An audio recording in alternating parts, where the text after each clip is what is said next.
Okay, hello. Please like, comment, and subscribe. I was thinking about the schooling systems here in the West, at least, and it makes me think about Albert Einstein, as I have actually bought a few of his books and been reading some of them and etc. And there's a few good quotes he makes, and yeah, in some of his books. And one of them that I'm gonna mention is I don't remember exactly how he phrased it, but it was basically something like this: intelligence is the ability to use one's imagination. I think those whom have read it knows which quote I am trying to quote. I'm not far off, at least. It's like imagination or intelligence comes from imagination or something like that.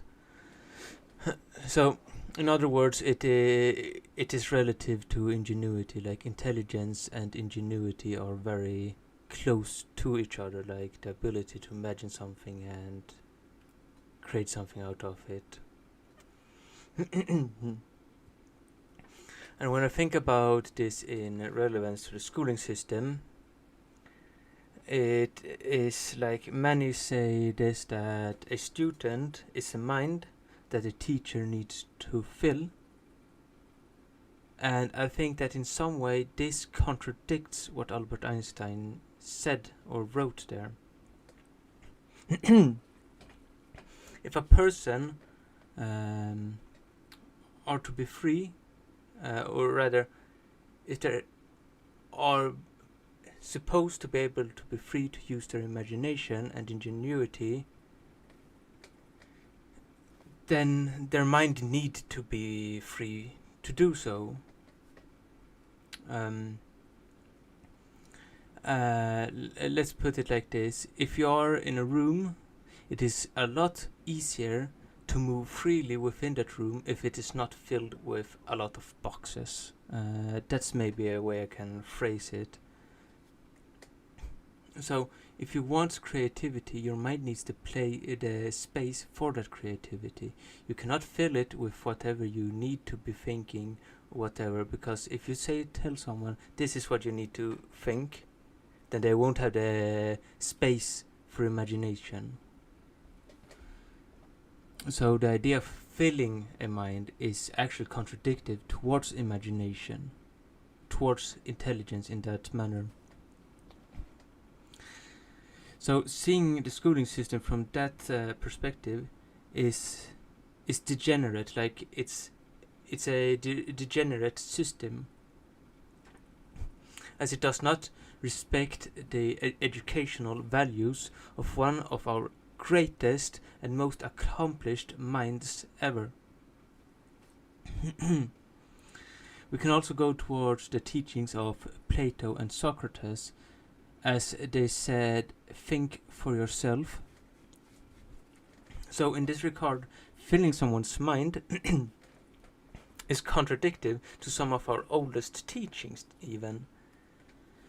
So if you were to question what you were to be taught, in our schooling system you will probably just get lower grades if you question anything. Like, you are taught something, and this you are taught is to be right, and if you question it, it's because you are wrong, or something is wrong with you. Thus you get lower grades. So in this regard, one is encouraged to not think for oneself, but rather let one's education think for one, if that makes sense.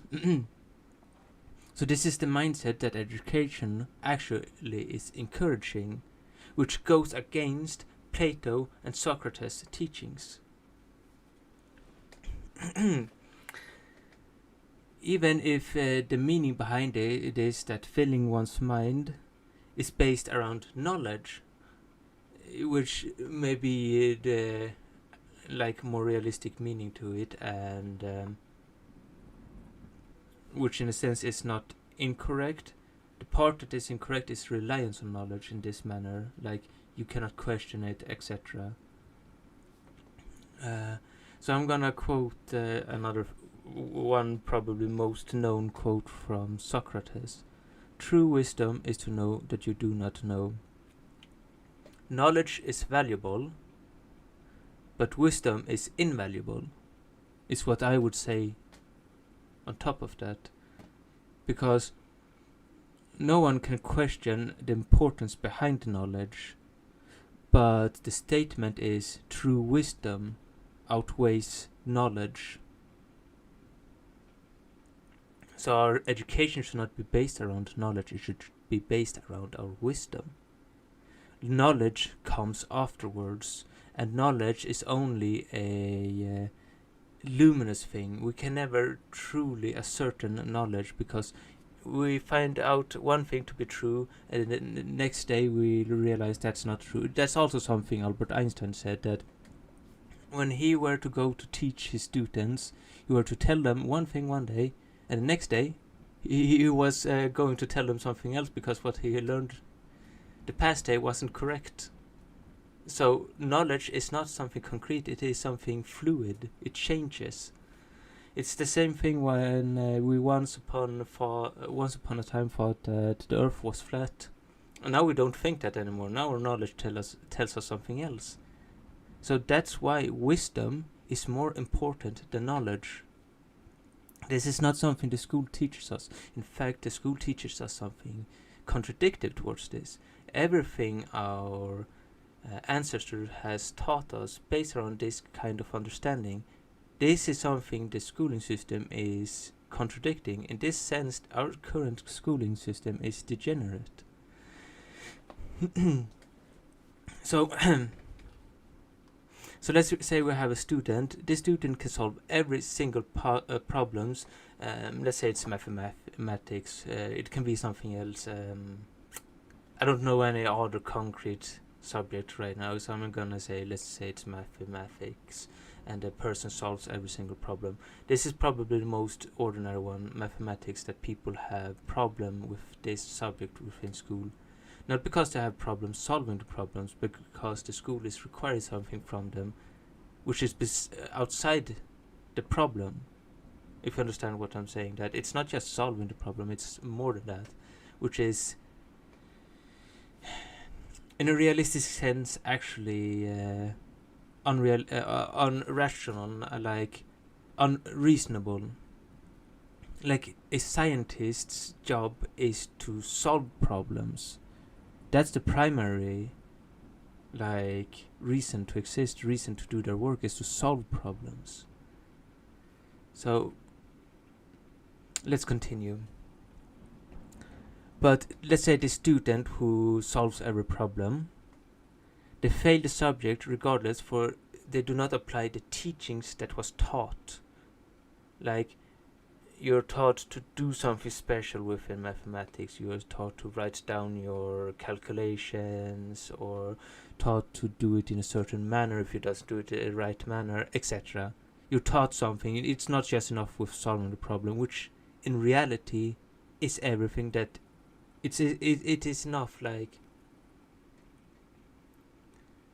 yeah, if you have a problem, you solve it. That's a basic understanding in actuality. Like, there should also be space for imagination based around Albert Einstein's teaching. You should not ruin the imagination of the person who can solve problems, which this teaching contradicts yet again. There may be reasons why the person can solve problems, but sometimes those reasons may be beyond words or comprehensions. Maybe sometimes it's just pure imagination that has solved the problem. And you cannot always put this imagination down into text, into a piece of paper, and put it within a grading system. So this student, rather than using the knowledge that they was taught, they used their imagination and fought for themselves to solve this problem, following our actual traditional teachings of intelligence and education. Our old teachings, traditional teachings. But they would probably, this person would probably get lower grades because they didn't follow the script, or how I should put it, like the grading script. So knowledge outweighs wisdom at that point. The knowledge of how this student should do things is outweighed by the wisdom of understanding how valuable these traits actually is. Yet again, degenerate. It's devaluing something that is valuable. Okay.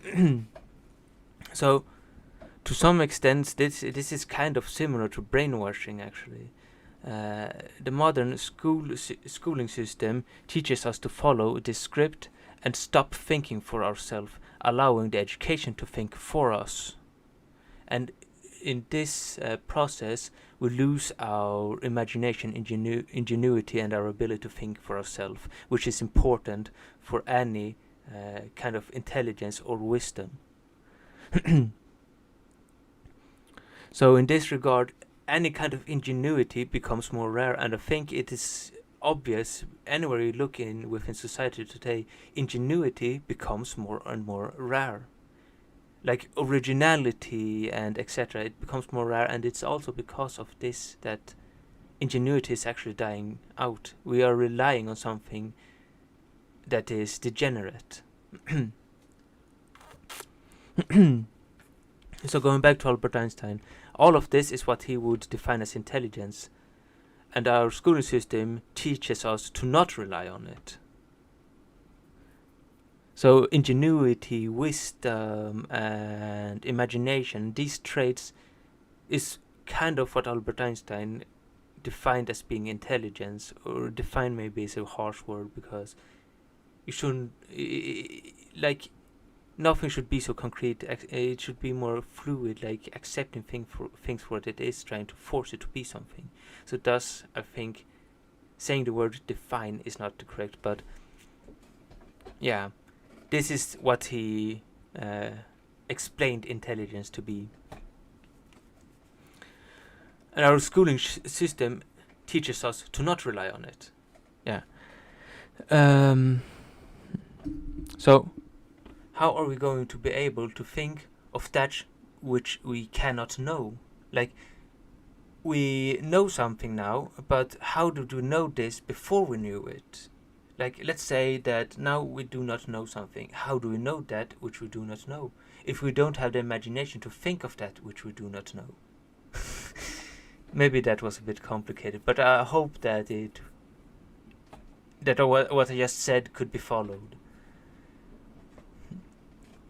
So, if we do not have imagination nor ingenuity to do this, to think of that which we do not know, and to a certain knowledge of that which we do not know, how are we going to grow without wisdom, without the ability to know what outweighs knowledge? Our schooling systems today is degenerate in this sense. It goes against every single value we have been taught about wisdom and intelligence and education in itself. The schooling systems is degenerate because it goes against all these educational values. In a sense, our schooling systems today and the people it produces is mindless. We are creating a degenerate society from its very roots with our schooling systems. Yeah, that's that.